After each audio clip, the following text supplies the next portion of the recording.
यदि सरस्वती की पूजा से ज्ञान, लक्ष्मी की पूजा से धन, दुर्गा की पूजा से शक्ति, हनुमान की पूजा से बल व गणेश पूजा से धन, वैभव, ऐश्वर्य मिलता है तो सबसे विद्वान, धनवान, शक्तिवान, बलवान व ऐश्वर्यशाली शूद्र, अतिदलित, पिछड़े व आदिवासी होते। पर ये सबसे दुखी, गंवार, अशिक्षित, गरीब, बदहाल यही है। अंधविश्वास त्यागो, शिक्षा को गले लगाओ। शूद्र, ओबीसी, एससी, एसटी, इनकी हिंदू धर्म में क्या हैसियत है? नंबर 1, गीता के 4थे अध्याय के 13वें पद में लिखा है, ये जो ब्राह्मण, क्षत्रिय, वैश्य व शूद्र जो विभाजन है वह मेरे द्वारा ही रचा गया है। फिर भगवत गीता में लिखा गया है 9वें अध्याय के 32वें पद में, मेरी शरण में आकर स्त्री, वैश्य, शूद्र भी जिनकी उत्पत्ति पाप योनि से हुई है परम गति को प्राप्त हो जाते हैं। महाभारत में लिखा है शूद्र का प्रमुख कार्य तीनों वर्णों की सेवा करना है। महाभारत ये भी लिखता है कि शूद्रों को संचित धन से स्वामी की रक्षा करनी चाहिए।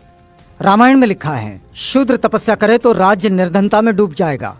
रामचरितमानस में ढोल गवार शूद्र पशु नारी सकल ताड़ना के अधिकारी। रामचरितमानस में ही पूजिए विप्र सील गुणहीना शूद्र न गुण गण ज्ञान प्रवीणा।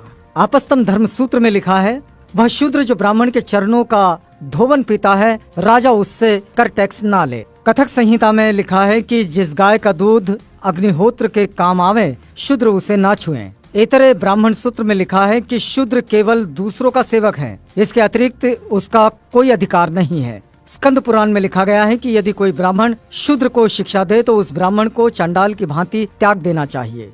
गौतम धर्म सूत्र में लिखा है कि यदि कोई शूद्र वेद सुन ले तो पिघला हुआ शीशा लाख उसके कान में डाल देना चाहिए। यदि वो वेद का उच्चारण करे तो जीभ कटवा देना चाहिए। वेद स्मरण करे तो मरवा देना चाहिए। विष्णु स्मृति में लिखा है कि देव यज्ञ व श्राद्ध में शूद्र को बुलाने का दंड 100 पर्ण।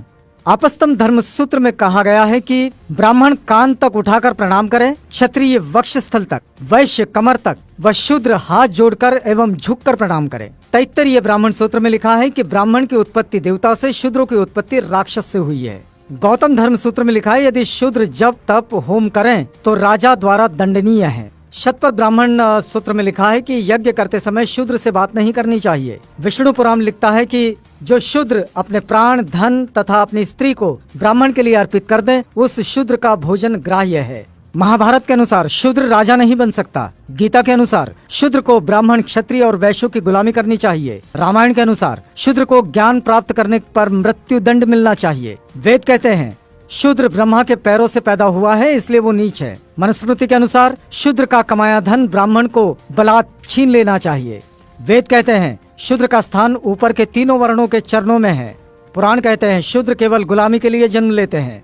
रामचरितमानस के अनुसार शूद्र को पीटना धर्म है। फिर भी एक सहनशील शूद्र अब भी इन हिंसक धर्म ग्रंथों और इन देवी देवताओं को सीने से लगाए फिरता है।